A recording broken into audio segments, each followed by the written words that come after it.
सो बेटा after ending with हमने क्या क्या खत्म कर दिया था लास्ट लेक्चर में, लिंकेज, रिकॉम्बिनेशन और पॉलीजेनिक इनहेरिटेंस।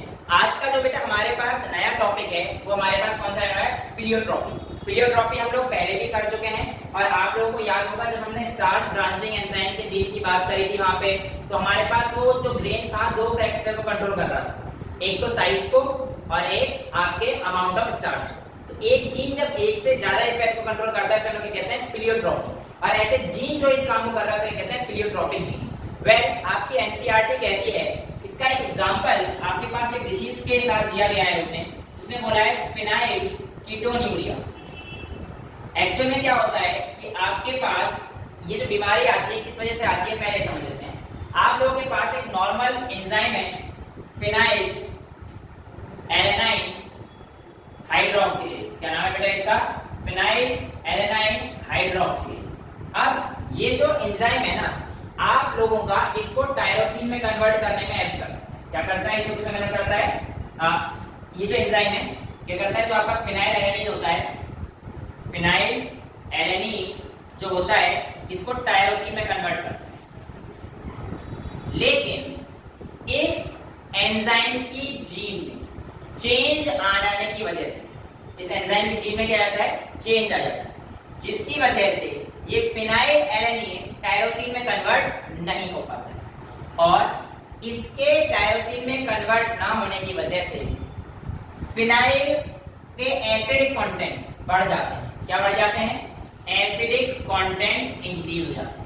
और इस एसिडिक कंटेंट के इंक्रीज होने की वजह से बेटा आप लोगों को दिक्कतें आती हैं, मेंटल रिटार्डेशन यानी कि थोड़ा सा थिंकिंग इफेक्ट में इफेक्ट पड़ता है, और इसके अलावा बेटा आपका hair pigmentation, hair skin pigmentation और हेयर लॉस, ये दोनों भी इसमें देखे जाते हैं, hair loss and skin pigmentation. अगर बात करेंगे हम लोग इसके टाइप की कि कौन से टाइप ऑफ डिसीज है, देखो जब हम लोग पेडिग्री पढ़ेंगे वहां पर आप लोगों को दो चार चीजें से autosomal recessive, autosomal dominant, sex linked, ये सब चीजें पढ़ाएंगे।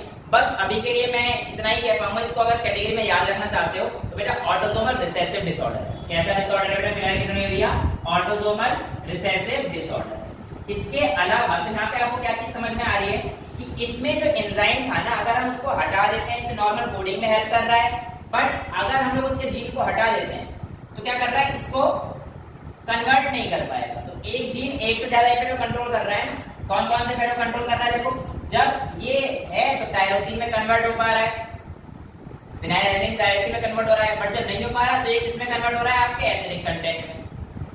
ठीक है, तो उस जीन के होने और ना होने के तो अलग अलग इफेक्ट आ रहे हैं, और उसका इफेक्ट क्या हो रहा है कि जब आपके पास एसिडिक कंटेंट बढ़ जाता है, इसका फिनाइल एलेनाइन का एसिडिक कंटेंट जब बढ़ जाता है तो आपके पास मेंटल रिटार्डेशन, हेयर लॉस और स्किन पिगमेंटेशन ऐसे देखा जाता है। नेक्स्ट आपके पास इसमें आता है सिस्टिक फाइब्रोसिस। सिस्टिक फाइब्रोसिस, अभी सिस्टिक फाइब्रोसिस क्या बोला है बेटा, एक्चुअल में ये भी एक ऑटोसोमल रिसेसिव डिसऑर्डर है। इसमें क्या होता है कि आप लोगों के पास जब आपने पढ़ा होगा क्लास 11 में कि आपके पास यहाँ पे ट्रांसपोर्ट में एक मेम्ब्रेन होती है, और उस मेम्ब्रेन के जैसे ऐसे नहीं अंदर बॉडी के अंदर उस मेम्ब्रेन पे एक प्रोटीन होता है। सिस्टिक फाइब्रोसिस में जो ट्रांसपोर्ट मेम्ब्रेन की जो प्रोटीन लेयर है वो इफेक्ट हो जाती है, प्रोटीन लेयर गेट्स अफेक्टेड। और एक्चुअल में होता क्या है कि जो आप लोगों के लीवर हो गए या समटाइम लंग्स वगैरह हो गए, इनकी जो ट्रांसपोर्ट मेम्ब्रेन है इस पे ज्यादा इफेक्ट है। Cl आयंस का एक्यूमुलेशन ज्यादा हो जाता है थोड़ा सा, और क्लोरीन आयन के एक्यूमुलेशन ज्यादा होने की वजह से हमारे को आयंस के मूवमेंट में इधर उधर करने में दिक्कत आती है। ऐसे लोगों में ये भी देखा गया है कि जिनको सिस्टिक फाइब्रोसिस होती है, इनके पसीने में सोडियम और क्लोराइड का अमाउंट नॉर्मल लोगों से ज्यादा पाया जाता है, क्योंकि इनके जो ट्रांसपोर्ट मेम्ब्रेन पर Cl आयन पहले से ही जो है मौजूद है। सिस्टिक फाइब्रोसिस एक ऑटोसोमल रिसेसिव डिसऑर्डर है जो कि हमारे पास due to the deposition of protein layer over the surface and in these persons affecting from cystic fibrosis NaCl amount या NaCl concentration in their sweat is high. Okay बेटा, moving to the next topic, it is sex determination. क्या है बेटा हमारे पास, sex determination. When very important topic from boards point of view, क्योंकि sex determination से actual में question पूछा जाता है। और आप लोगों की जिसके पास पुरानी एनसीईआरटी है बेटा, इसमें एक हनी बी का केस बुक के पीछे जो आपके एक्स्ट्रा सप्लीमेंट्री मटेरियल होता है उसमें दिए जाते हैं, बट जिन्होंने नई एनसीईआरटी ली है उनके पास अभी अंदर ही डाल दिया है। ठीक है, तो सेक्स डिटरमिनेशन हनी बी अगर आपके पास अंदर ही है तो इसका मतलब आप लोगों की नई एनसीईआरटी है, जिन बच्चों की पुरानी है कोई दिक्कत नहीं है, उनके पास पीछे पड़ा हुआ है। Okay, well starting with sex determination. बेटा सेक्स डिटरमिनेशन मतलब आप लोग समझ ही सकते हैं कि आप लोगों को सेक्स बताना है क्रोमोसोम्स को देखकर कि ये मेल है या फिर फीमेल है। वेल इसकी अगर मैं शुरुआत करूं तो हैंकिंग साहब थे। कौन थे? हैंकिंग साहब ने 1891 में स्पर्मेटोजेनेसिस को देखते हुए आराम से उनके स्ट्रक्चर समझे, उनको देखा और उन्होंने कहा कि कुछ ऐसी चीज है जो हमारे पास मेल, उनको पता नहीं था कुछ, बट कोई एक ऐसा अननोन फैक्टर है, और उन्होंने अननोन फैक्टर कहा कि कोई एक एक्स फैक्टर है। बेसिकली क्या बोला उन्होंने? कोई एक्स फैक्टर है जो हमारे पास मेल या फीमेल के बनने को कंट्रोल कर रहा है, यानी कि जो भी चीज मेल या फीमेल बनेगी कोई एक एक्स फैक्टर। अब हैंकिंग साहब ये तो बता चुके थे कोई एक एक्स फैक्टर है, लेकिन इसके पीछे की कहानी क्या है ये नहीं बता पाए। और जब बाद में इलेक्ट्रॉन डिस्कवर हुए तो इसी जो एक्स फैक्टर को था इसी को हमने एक्स क्रोमोसोम कर दिया गया था, जो कि बेसिकली आज आप लोग बहुत अच्छे से जानते हैं। तो यही एक्स फैक्टर बाद में जाके क्या बने थे आप लोगों के एक्स क्रोमोसोम्स। और फीमेल के केस में आप लोगों को पता है, ह्यूमन की बात करूंगा तो ये XX रहते हैं, और मेल के केस में हमारे पास XY रहते हैं। वेल अगर मैं सेक्स डिटरमिनेशन की बात करता हूं बेटा, तो आप लोग ऐसे समझिए कि हमारे पास ह्यूमन बॉडी के अंदर 23 पेयर ऑफ क्रोमोसोम्स होते हैं, जिसमें से हमारे पास 22 तो बेटा सेम होते हैं, और इन्हें हम लोग कहते हैं ऑटोसोम्स। क्या बोलते हैं? ऑटोसोम्स। और इसके अलावा जो हमारे पास 23rd क्रोमोसोम होता है वो हमारे पास क्या होता है? सेक्स क्रोमोसोम्स, जिसको हम लोग X से डिनोट करते हैं और ऑटोसोम्स को A से डिनोट करते हैं। तो ह्यूमन बॉडी के अंदर टोटल नंबर ऑफ क्रोमोसोम 46 या 23 पेयर्स ऑफ क्रोमोसोम्स, राइट। अब यहाँ पर अगर हम लोग देखेंगे तो ह्यूमन बॉडी के अंदर आप लोगों को मिलेगा कि मेल हमारे पास XY है और फीमेल हमारे पास XX। ऐसी कंडीशन में मेल हेट्रोगैमीट दिखा रहा है क्योंकि इसके पास अलग अलग गैमीट हैं। इस कंडीशन को हम लोग कहते हैं मेल हेटेरोगैमीट। क्या बोलते हैं? मेल हेट्रोगैमीट। हालांकि कुछ केसेस ऐसे भी होते हैं जहां पर फीमेल हेट्रोगैमिटी दिखती है। एग्जाम्पल के तौर पर आप लोगों की चिड़िया या फाउल या बटरफ्लाई, इसमें हमारे पास ZZ ZW केस दिखता है। इसके केस में हमारा मेल जो होता है बेटा ये ZZ टाइप में होता है, और जो फीमेल होती है वो हमारे पास ZW टाइप में होती है। ZW टाइप की जो फीमेल होती है, अब ये हमारे पास हेट्रोगैमीट है, इसीलिए ये हमारे पास क्या शो कर रही है? फीमेल हेट्रोगैमीट। क्या शो कर रही है बेटा हमारे पास? फीमेल हेट्रोगैमीट। इसके अलावा अगर हम लोग बात करते हैं तो यहाँ पर एक अच्छा सा एग्जांपल और आता है मेल हेट्रोगैमिटी का। वेल उसको ऐसे कहा जाता है, कुछ ग्रासहोपर के जो इंसेक्ट्स रहते हैं वो हमारे पास मान के चलिए उसमें XX हमारे पास जो बॉडी रहती है फीमेल की रहती है, लेकिन मेल के पास X रहता है सिर्फ एक, और दूसरा क्योंकि उसके पास कुछ है नहीं तो कई किताबों में से XO लिख देता है, बट X और O जो कुछ नहीं उस फैक्टर के लिए O लिखा गया, राइट। तो अब हमारे पास जहां पर भी XO आएगा वो क्या हुआ हमारे पास? मेल, और XX वाला क्या हो गया? फीमेल हो गया। तो बेसिकली इसमें क्या है? मेल हेट्रोगैमीट है, क्योंकि मेल के पास अलग अलग क्रोमोसोम है। लेकिन इसी केस में जहां पे बर्ड्स वगैरह होते हैं, इसी केस में हमारे पास क्या होता है? मेल हेट्रोगैमीट नहीं होता, मेल होमोगैमस होता है। इसी केस में कौन कंट्रोल कर रहा है? फीमेल हेट्रोगैमीट है। यहाँ पर हमारे पास फीमेल के पास हमारे पास क्या है? हेट्रोगैमीटी है, और इस चीज को हम लोग यहाँ पर इस तरीके से देखते हैं। हालांकि कई जगह पर आप लोगों को ये चीज पता रहनी चाहिए कि सिर्फ और सिर्फ मेल या फीमेल की हेट्रोगैमीट या होमोगैमीट ही सेक्स के लिए रिस्पॉन्सिबल नहीं होती है कि वो मेल है या फीमेल। कई जगह पर आप लोगों के ऑटोसोम और सेक्स क्रोमोसोम का रेशियो भी डिपेंड करता है। जैसे कि अगर आप लोगों के पास XA, X क्या है यहाँ पे आपके पास सेक्स क्रोमोसोम और A क्या है आपके पास ऑटोसोम। अगर बेटा ड्रोसोफिला की बात करता हूँ, उसके केस में आपकी किताब में डायग्राम दे रखा है बीच में शायद ड्रोसोफिला का, बट उसका केस स्पेसिफिक नहीं कर रखा। मैं आप लोगों को उसका केस स्पेसिफिक कर दूं। XA का रेशियो अगर बेटा हमारे पास 0.5 आता है तो ऐसे केस में ये हमारे पास मेल बनते हैं, ड्रोसोफिला मेल बनते हैं। यस, और अगर XA का केस अगर 1 आता है तो बेटा हमारे पास ये फीमेल बनेगी। क्या बनेगी? फीमेल बनेगी। यानी कि इस केस में सारे मेल और इस केस में सारी फीमेल।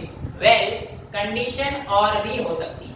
क्या कि अगर मान के चलो 0.5 से कम आई, 0.5 से अगर कम आता है यानी कि XA इज लेस देन 0.5, तो बेटा ऐसे केस में आपके पास सुपर मेल बोलते हैं। क्या बोलते हैं? Super male. क्या बनते हैं? Super male. और अगर XA की कंडीशन ग्रेटर देन 1 आ गई, इस केस में बनती है सुपर फीमेल। क्या बनेगी बेटा आपके पास? Super female. हालांकि एक केस और बच जाता है, इनको मेटा मेल और मेटा फीमेल ही बोल देते हैं।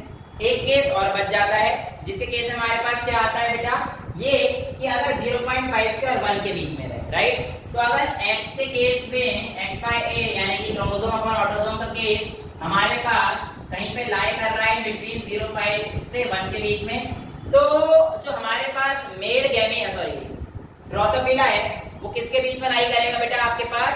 इन बिटवीन मेल एंड फीमेल। ऐसे ड्रोसोफिला को हम लोग गायनेंड्रोमॉर्फ्स बोलते हैं। क्या बोलते हैं बेटा? गायनेंड्रोमॉर्फिक ड्रोसोफिला या गायनेंड्रोमॉर्फ्स। वेल, हमारे पास हाँ जी जो आप कर रहे हैं वही इसका आंसर है। वेल, यहाँ पर अगर हम लोग ये देखते हैं बेटा एक केस कि सिर्फ यही ऐसा फैक्टर नहीं है जो आप लोगों के सेक्स को डिटरमाइन करते हैं, इसके अलावा एक इंटरेस्टिंग फैक्टर और है जिसको हम लोग जानते हैं टेम्परेचर। यस, कई जगह पर टेम्परेचर भी इंपॉर्टेंट रोल प्ले करता है in determining the sex of the individual. कैसे? आइए जानते हैं। आप लोगों ने एक चीज सुना होगा कि क्रोकोडाइल एक रेप्टाइल है, क्रोकोडाइल के अलावा एक लिजर्ड भी है। अब होता क्या है, जब इनके अंडे टूटते हैं यानी कि जब एग हैच होते हैं, अगर उस समय बाहर का टेम्परेचर ठंडा है, क्या है ये किसका केस बता रहा हूं बेटा? क्रोकोडाइल या लिजर्ड का। अगर बाहर का टेम्परेचर बेटा कम है तो उसके केस में हमारे पास फीमेल प्रोड्यूस होंगी क्रोकोडाइल और लिजर्ड के केस, यानी कि they will grow into female. But अगर टेम्परेचर हाई हो गया है तो हमारे पास क्या होंगे? वो मेल। ये कब का केस है? जब टेम्परेचर हाई हो जाता है तो क्रोकोडाइल और उसमें से जो अंडे निकलते हैं उसमें जनरली क्या राइज देते हैं? वो मेजरली मेल प्रोजेनी को ही राइज देते हैं।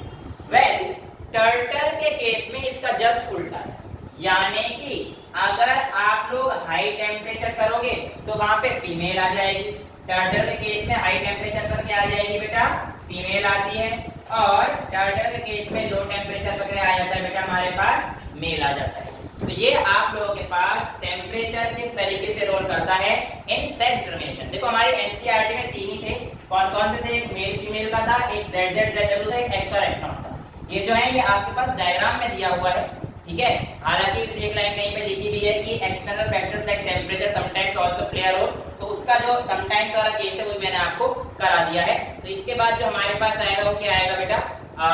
पेडिग्री आता है। फिर कौन सा टॉपिक है? सेक्स डिटरमिनेशन के बाद हमारे पास अभी हनी बी का बचा है। आप इतना नोट कीजिए, इसके बाद हम लोग अभी हनी बी के लिए लेकर आते हैं। हाँ बेटा, अगला जो टॉपिक है very interesting, sex determination honey bee. Honey bee के बारे में देखिए बेटा। एक्चुअल में इससे पहले वो आपको पता ही है, देखो जो XX हमारे पास मेल में होता है और सॉरी ये हमारे पास वुमेन में मेल होता है, तो भैया अगर ये इससे गया तो क्या पैदा होगा?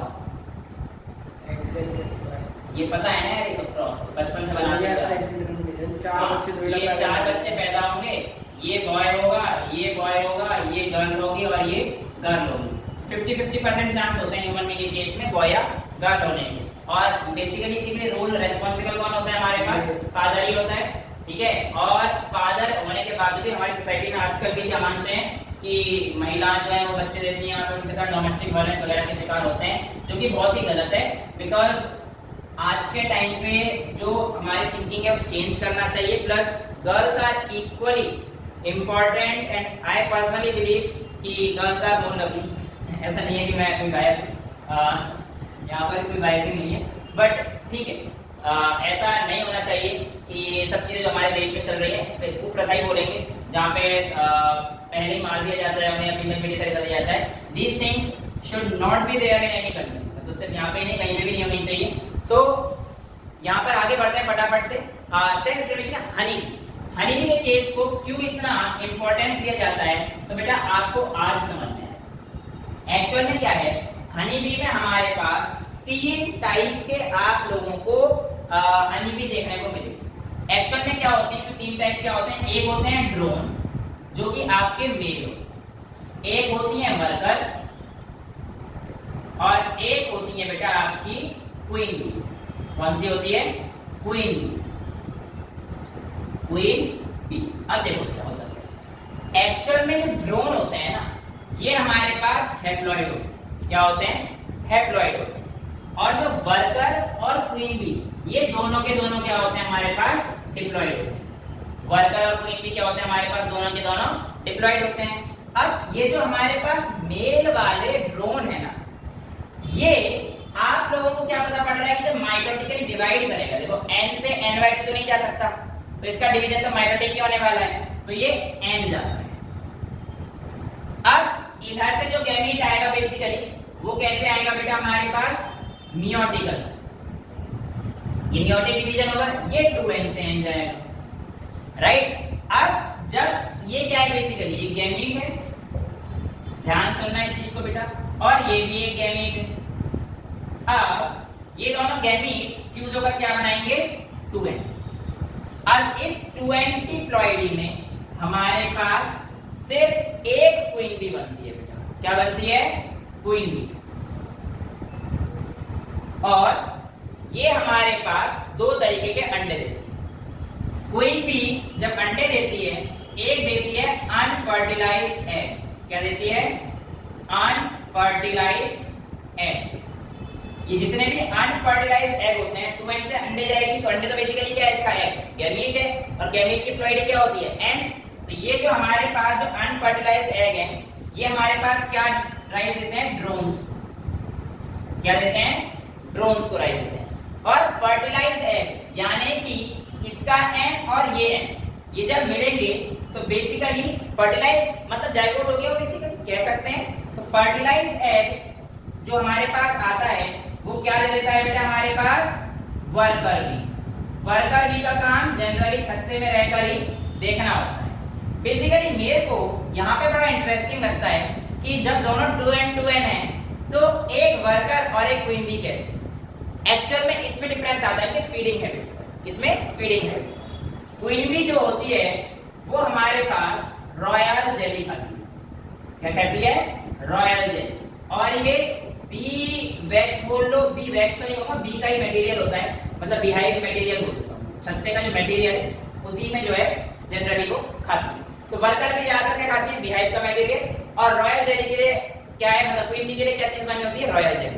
अब हर एक छत्ते पर यानी कि पूरे बीहाइव में सिर्फ एक ही क्वीन बी रहती है, और जब ये क्वीन बी मरने वाली होती है तो ये कुछ हार्मोन्स रिलीज करती है, जो कि हमारे पास होते हैं डेथ प्रोमोटिंग तो नहीं होता, डेथ से रिलीज होने वाले पहले हार्मोन होते हैं, कुछ अलग होते हैं, मैं एक्चुअली नाम उनका भूल रहा हूं। तो उस हार्मोन को रिलीज करते ही इन वर्कर में से एक उठ के यहाँ पे चली जाती है और वो क्वीन बी बन जाती है, और फिर उसके बाद वो भी रॉयल जेली में फीड करेगी और वो पूरी तरीके से इस तरीके से राइज देगी। इंपॉर्टेंट बात क्या है, ध्यान सुनना, यहाँ पर ये ड्रोन n थे और यहाँ पर भी ये ड्रोन n आए, इसके गैमेट ये है। मेरे को ये चीज यहाँ पे क्लियर करनी है कि इस n से इस n में ये ड्रोन नहीं है। याद रखना, ड्रोन जो बनेगा वो किससे बनेगा? क्वीन बी के अनफर्टिलाइज्ड एग से ही बनेगा। यानी कि ये n अगर यहाँ से n आ जाता है तो बेटा ये कोई भी ड्रोन नहीं बनाता, ये तो सिर्फ एक गैमीट बना रहा है। यानी कि एक ड्रोन के बाद जो इसकी एक जनरेशन है ना, ये बेकार है बेचारा, क्योंकि ये रिप्रोड्यूस ही नहीं कर सकता। यानी कि ये सिर्फ गैमीट फॉर्मेशन में पार्ट ले रहा है। और ये जब 2n बने, जो क्वीन बी बनेगी, अगर वो फर्टिलाइज करें तो वर्कर बन रहे, और अगर अनफर्टिलाइज किया तो ड्रोन बन रहे। यानी कि इसके बाद जो दूसरी प्रोजेनी आई वो यहाँ पर आ ही नहीं सकती, वो कहाँ आएगी? सीधा यहाँ पर। यानी कि इस प्रोजेनी में ना तो बेटे होते हैं ना बाप होता है, सीधा दादा और पोता हो रहा है। ध्यान से देखो, ये दादा हुआ ना, देखो ये बीच वाला जो इसका बेटा था, मतलब मान के चलिए इसका बेटा था, इसका बेटा ही तो बेटा करेगा, पर इसके बेटे ने कोई बेटा किया नहीं, वो तो कहां फंस गया? सीधे जाके क्वीन बी के अंदर। और क्वीन बी ने इसके वाले गैमीट से प्रोजेनी निकाली है कि नहीं? ये बेटा थोड़ी है, तो उसका गैमीट है ना, ये भी तो काम करना चाहिए था ना। तो बेटा है, तो बेटा आया ही नहीं ना जनरेशन में, वही तो कह रहे हैं। तो बच्चा ही नहीं है, तो वही तो कह रहे हैं। जो बात होगी कि आप कह रहे हो कि आदमी ने स्पर्म निकाला, स्पर्म उसका बेटा होगा। स्पर्म और जब ओवरफ्यूज होगा तो तुम्हारे पास एक प्रोजेनी आएगी ना। हाँ, तो यही गैमीट तो फ्यूज। ये वाला गैमीट जब पहले इसके अंदर जा रहा है एक बार और क्वीन बी में, क्वीन बी में, हाँ, और तभी उस तो क्वीन बी के बाद, लेकिन हमारे यहाँ तो ये हो जाता है ना कि ये और ये मिलके पहले फ्यूज होके एक प्रोडक्ट यहाँ बन जाता है। तो यहाँ पर वो चीज है ही नहीं, मेल आया ही नहीं। अभी यहाँ पर देखो ना, मेल कहाँ है? यहाँ पे 2n तो क्वीन बी हो गई ना बेटा। मेल की प्रोजेनी यहाँ के बाद यहाँ पे कहीं पे आ ही नहीं रही है। अच्छा, मतलब ड्रोन और पुरानी वाली क्वीन बी, हाँ, तो वो जो चीज मिलके बनाएंगे वो एक प्रोजेनी यहाँ पे मेल्स की खत्म हो रखी है, बीच में है ही नहीं मेल की कोई प्रोजेनी, यहाँ सिर्फ फीमेल की प्रोजेनी। अब ये जो फीमेल की प्रोजेनी, ये किसको राइज देगी? सिर्फ और सिर्फ अनफर्टिलाइज्ड एग्स के थ्रू ड्रोन को। तो बीच में जो कनेक्शन था एक मेल का, वो खत्म हो रखा है। इसीलिए they do not have father and hence cannot have sons। जब बाप नहीं है तो बेटा कहां से होगा? but they have grandsons and grandfather। तो एनसीईआरटी की ये लाइन है, इस लाइन का मतलब ये होता है कि they do not have sons। सन कहां लिखे बताओ तुम्हें? यहाँ पर तो कोई हमारे पास प्रोजेनी आई नहीं है, तो हमारे पास 2n तो फीमेल की, और इस फीमेल से बेटा अनफर्टिलाइज्ड एग रिलीज होते हैं, वो ड्रोन्स को पैदा करते हैं। तो यहाँ के बाद ये बीच का एक जनरेशन का है, लिंक खत्म हो रखा है और सीधा यहाँ पे पहुंच रहे हैं। This is why it is said that they do not have father and hence not sons, but they do have grandfather and hence grandsons। Even इसको छोड़ दे, इससे आएंगे तेरे n, वर्कर्स से आएंगे सारे n, ये दोनों मिलाकर 2n बनाएंगे। इस 2n में से एक क्वीन बी होगी, हाँ, एक क्वीन बी तो बाद सेकंड रोल प्ले करती है। अब इस क्वीन बी, देख यहाँ पे क्या बन रही है? ये पहले वर्कर से मिलकर क्वीन बी बन रही है, मतलब इसका ड्रोन और ये मिलाकर 2n बन रहा है, और इनके बहुत सारे उससे एक क्वीन बी बन रही है, एक क्वीन बी बाकी सारे वर्कर, क्योंकि 2n तो बनेगा ही, एक क्वीन बी बाकी सारे वर्कर। अब इस एक क्वीन बी जब एग रिलीज करेगी तो वो दो टाइप के होंगे, एक तो अनफर्टिलाइज्ड होंगे और एक फर्टिलाइज्ड होंगे। और जो अनफर्टिलाइज्ड वाले होंगे इसे कहते हैं पार्थिनोजेनेसिस। ये जो अनफर्टिलाइज्ड, बेटा जो हमारे पास 2n बन गया है, यहाँ पर क्वीन बी अनफर्टिलाइज्ड एग से ये बना रही है ड्रोन्स। और ये चीज आप लोगों ने पढ़ रखी है, अगर आप पहले पार्थिनोकार्पिक फ्रूट बनाना, ऐसे यहाँ पर हाँ, तो ये ऑर्गन्स के बारे में, ऑर्गेनिजम्स के बारे में, सॉरी, तो इस प्रोसेस को हम लोग क्या कहते हैं? पार्थिनोजेनेसिस। यानी कि when individual develops without fertilisation, fertilisation नहीं हुआ ना बेटा, इसे हम लोग क्या कहते हैं? पार्थिनोजेनेसिस। अच्छा, फिर this is how sex determination in honey bee takes place. और यहाँ तक आप नोट कीजिए। हाँ बेटा पूछिए। ऐसे तो क्वीन बी आपके हिसाब से पैदा ही नहीं होनी चाहिए, क्योंकि वर्कर भी एक क्वीन बी बनने जा रही है। नहीं, वर्कर भी n निकाल रही है। आपने कहा था जब क्वीन बी मरने वाली होगी, हाँ, तब वो वर्कर तब एक वर्कर भी निचता है। यहाँ पे क्वीन बी बैठी हुई है और इसके सराउंडिंग में हमारे पास ये सारी वर्कर, ठीक है। अब जब ये मरने वाली है, हार्मोन रिलीज करेगी, कोई भी पहचान लेगा, वो पता नहीं कौन पहचान, वो चली जाएगी यहाँ पर बैठ। अब ये सारी वर्कर बन जाएंगी, ये मर गई और ये जब यहाँ पहुंच गई, ये क्वीन बी। मतलब जब ड्रोन और वर्कर बी का गैमीट फ्यूज करेगा तब बहुत सारी वर्कर बी, हाँ, बहुत सारी वर्कर बी, बस उनमें से एक होगी जो रॉयल जेली खाती है। एक क्वीन बी। अगला जो टॉपिक है बेटा हमारे पास, एक तो इम्पोर्टेंट है, प्लस इसे कुछ पॉइंट्स तो हम लोग यहाँ पर करेंगे, कुछ पॉइंट्स हम लोग जो है चैप्टर 6 में करेंगे, जब हम लोग बात पढ़ेंगे point mutation, frame shift mutation, right. So अभी हमारे पास जो म्यूटेशन टॉपिक है, पहले म्यूटेशन समझ लेते हैं। बेटा म्यूटेशन अगर मैं बात करता हूँ तो ये आप सेकंड चैप्टर में आप लोगों ने नाम सुना होगा। सबसे पहले जो म्यूटेशन देखा गया था वो एक प्लांट था इवनिंग प्रिमरोज, या फिर क्या नाम है साइंटिफिक नेम? ओनोथीरा डेनमार्किया, राइट। सो जो हमारे पास ओनोथीरा प्लांट था उसमें सबसे पहले देखा गया था, और म्यूटेशन जो था इसका साइंटिस्ट था, मेरे को अभी तो याद नहीं आ रहा है, डिवरीज। जो हमारे पास डिवरीज साहब थे, ह्यूगो डिवरीज, उन्होंने ही ऑब्जर्व किया था सबसे पहले म्यूटेशन इन ओनोथीरा। ऐसे इवनिंग प्रिमरोज के बेटा म्यूटेशन क्या है? आप लोगों को पता है कि आपके क्रोमोसोम्स में जीन्स होते हैं, यानी कि genes are located on the chromosomes. अब जब इन जीन्स में कोई चेंज आ जाता है या ऑल्टर आ जाता है तो हमारे पास उसमें क्या हो जाती है? म्यूटेशन। कि उन जीन के चेंज की वजह से जो इफेक्ट आता है उसे हम लोग क्या कहते हैं? म्यूटेशन। म्यूटेशन की वजह से जो प्रोजेनी आती है वो बिल्कुल बदली हुई आती है। अगर आपने ध्यान दिया हो तो ऐसा केस आपने बिल्कुल रिकॉम्बिनेशन में भी देखा था। रिकॉम्बिनेशन में जब क्रॉसिंग ओवर हुआ तो जो हमारे पास प्रोजेनी आई थी वो बिल्कुल पेरेंट्स से रिजेंबल नहीं कर रही थी, तो म्यूटेशन भी वेरिएशन को लाने का एक कॉज बताया जाता है। सिंगल स्टेप लार्ज म्यूटेशन अगर हो जाती है, यानी कि एक ही स्टेप में बहुत बड़ी म्यूटेशन हो जाए, सिंगल स्टेप लार्ज म्यूटेशन अगर हम लोगों को ये देखने को मिल जाए तो इसे हम लोग बेटा सॉल्टेशन बोलते हैं। क्या बोलते हैं? सॉल्टेशन।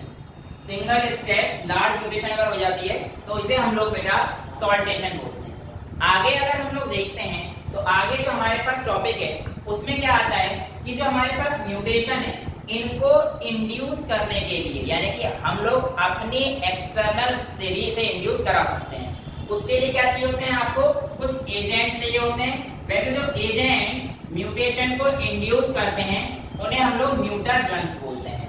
अब ये दो तरीके के होते हैं, एक फिजिकल होते हैं, एक आयनाइजिंग होते हैं, ऐसे केमिकल भी होते हैं। तो आयनाइजिंग में तो आपके वही आते हैं अल्फा, बीटा, गामा, यूवी, ये वाले आते हैं। और फिजिकल में हमारे पास कुछ एजेंट्स होते हैं, मस्टर्ड ऑयल वगैरह, इन सब का इस्तेमाल करके भी हम लोग जो है म्यूटाजेंस बोल देते हैं, राइट। अब आगे आपके पास जो आता है म्यूटेशंस दो टाइप के होते हैं। एक हमारे पास आते हैं क्रोमोसोमल म्यूटेशंस, क्या आते हैं बेटा? Chromosomal mutations. और दूसरे जो आपके पास आते हैं वो आते हैं पॉइंट म्यूटेशन। अब आप लोगों से एक चीज जो पूछी जाती है वो ये है कि जब भी म्यूटेशन होगा तो क्रोमोसोम्स पे ही होंगे, और क्रोमोसोम्स पे क्या लोकेटेड रहते हैं बेटा? जीन। अब अगर इन जीन में दो तरीके से इफेक्ट आ सकता है, या तो जीन ऑल्टरेशन होगा, चेंज होंगी, या जीन एब्रेशन होगा।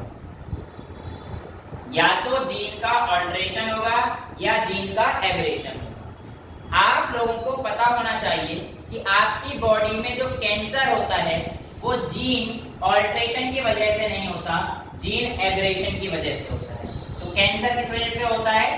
ड्यू टू म्यूटेशन वाला कौन सा सेल? एब्रेशन, ना कि सेल ऑल्टरेशन। ठीक है, तो aberration of cells is the cause of cancer. एक केस ये हो गया।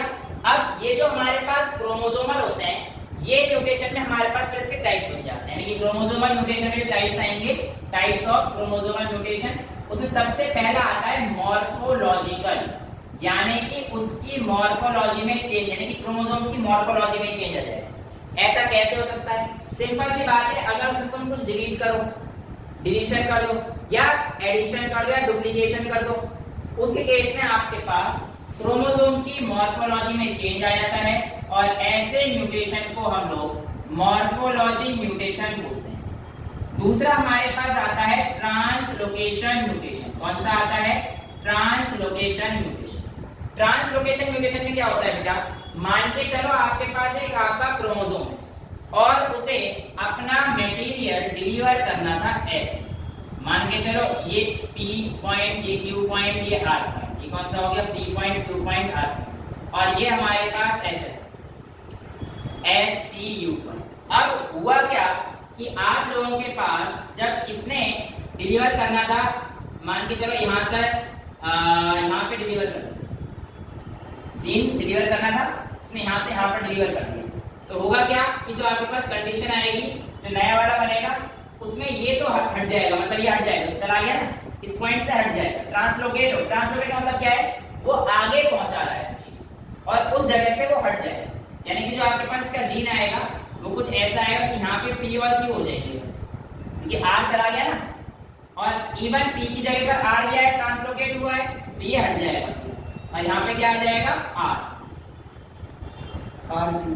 हाँ RQ, बस P तो गया, मतलब R गया, P बाहर, अब P कहाँ जाएगा, वो अलग उसमें जाएगा, ये इसमें कोई चेंज नहीं है। तो ये हमारे पास बेसिकली क्या हो गया, ट्रांसलोकेशन। ऐसा भी कर सकते हो कि ये वाला T जो है Q की तरफ चला गया, इधर चला गया, ये ट्रांसलोकेशन हो, ठीक है, इंटरचेंज। हाँ ये इंटरचेंज वाला जो है ये भी ट्रांसलोकेशन, मतलब बेसिकली पोजीशन चेंज करना जो हमारे पास म्यूटेशन में आता है, इसमें आता है ट्रांसलोकेशन। रेसिप्रोकल में क्या हो जाएगा, रेसिप्रोकल म्यूटेशन में ये वाला इधर आ जाएगा, ये वाला इधर पहुंच जाएगा, तो वही जो बता। हाँ उसमें तीनों, मतलब PQ वाला इधर, SQ इधर, पूरा होगा। हाँ पूरा का पूरा जो है उसका रेसिप्रोकल। अगर पी क्यू की जगह चला गया क्यू नहीं वो नहीं होगा, वो हमारे पास ट्रांसलोकेशन ही है ना, एक ही जगह शिफ्ट हो रहा है तो हमारे पास ट्रांसलोकेशन की बात करें, और पूरा का पूरा उल्टा ही होने जा रहा है तो हमारे पास किसमें आएगा, रेसिप्रोकल में आएगा। बेटा आफ्टर आपके पास मॉर्फोलॉजी म्यूटेशन, हमारे पास जो सेकंड टाइप का क्रोमोसोमल म्यूटेशन आता है वो आता है हमारे पास न्यूमेरिक म्यूटेशन। कौन सा आता है, न्यूमेरिक म्यूटेशन। देखो बेटा न्यूमेरिक म्यूटेशन की अगर हम लोग बात करते हैं